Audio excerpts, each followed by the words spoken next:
മൂവാറ്റുപുഴ നിർമ്മല കോളേജിൽ നിസ്കാരമുറി അനുവദിക്കാനാകില്ലെന്ന നിലപാട് വ്യക്തമാക്കി കോളേജ് അധികൃതർ. 72 വർഷത്തെ ചരിത്രത്തിൽ ഇത്തരമൊരാവശ്യം ഉണ്ടായിട്ടില്ല. വർഷങ്ങളായി പുലർത്തിപ്പോരുന്ന നിലപാട് തുടരുമെന്നും principal father Justin K Kuriakose പറഞ്ഞു. അതേസമയം വിദ്യാർത്ഥികൾക്ക് തെറ്റുപറ്റിയെന്നും സംഭവത്തിൽ ഖേദം പ്രകടിപ്പിക്കുന്നതായും മഹല്ല് കമ്മിറ്റി അറിയിച്ചു. മൂവാറ്റുപുഴ നിർമ്മല കോളേജിൽ നിസ്കാരത്തിനായി പ്രത്യേക മുറി അനുവദിക്കണമെന്ന ഒരു വിഭാഗം വിദ്യാർത്ഥികളുടെ ആവശ്യം അംഗീകരിക്കാനാകില്ലെന്ന് കോളേജ് അധികൃതർ വ്യക്തമാക്കി. 72 വർഷത്തെ ചരിത്രത്തിൽ ഇത്തരമൊരാവശ്യം ക്യാമ്പസിൽ ഉണ്ടായിട്ടില്ല. വർഷങ്ങളായി പുലർത്തിപ്പോരുന്ന നിലപാട് തുടരുമെന്നും principal father Justin K Kuriakose വ്യക്തമാക്കി.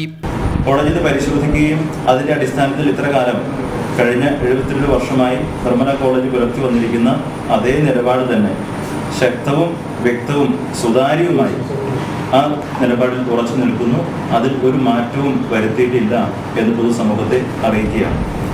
പ്രസ്തുത ആവശ്യം ഒരു തരത്തിലും അനുവദിക്കേണ്ടില്ല എന്ന തീരുമാനത്തിലും ആണ് കോളേജ് ഇന്ന് നിലനിൽക്കുന്നത്. പ്രിൻസിപ്പാളിനെതിരെ പ്രതിഷേധിച്ച വിദ്യാർത്ഥികൾക്കെതിരെ അച്ചടക്ക നടപടി എടുക്കില്ല. ഇവർ നിർമ്മലയിലെ കുട്ടികളാണ്. അവരെ തെറ്റുകൾ പറഞ്ഞു മനസ്സിലാക്കുമെന്നും അദ്ദേഹം പറഞ്ഞു. അതിനെ കുറെ കൂടെ നമ്മൾ വളരെ സൗഹാർദ്ദപരമായി കൈകാര്യം ചെയ്യേണ്ടതായിട്ടുണ്ട്. കുട്ടികൾ അവർ നിർമ്മലയിലെ വിദ്യാർത്ഥികളാണ്. അപ്പോൾ അവരുടെ കാര്യങ്ങളെ കുറിച്ച് കൂടുതൽ ചിന്തിക്കുകയും അവർക്ക് ആവശ്യമായ ഉപദേശങ്ങളും നിർദ്ദേശങ്ങളും തിരുത്തലുകളും സ്വാഭാവികമായിട്ടും ഉണ്ടാകുമല്ലോ.